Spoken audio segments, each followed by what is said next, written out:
महाडमध्ये श्री वीरेश्वर महाराजांच्या यात्रोत्सवाला प्रारंभ झालाय। महाडची ग्रामदेवता आणि श्री वीरेश्वर महाराजांची बहीण श्री जागमाता देवी भावाच्या भेटीला बाहेर पडले।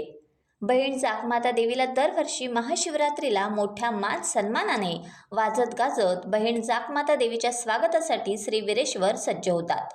श्री देवी जागमातेला पालखीतून वीरेश्वर मंदिरात आणण्याची शेकडो वर्षांची परंपरा आजही महाडकरांनी जपली आहे।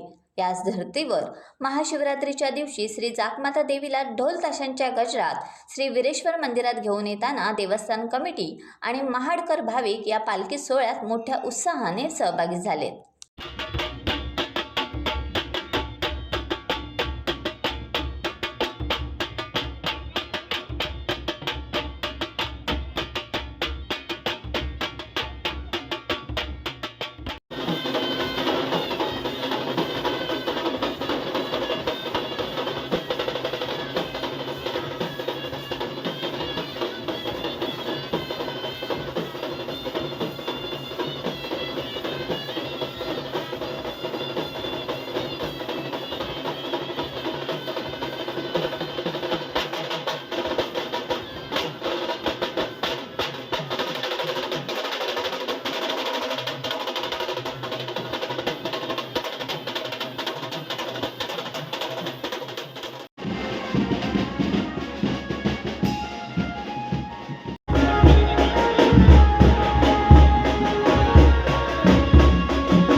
टाइम्स डिजिटलला लाईक करा, सबस्क्राईब करा, शेअर करा आणि बेल आयकॉन दाबायला विसरू नका।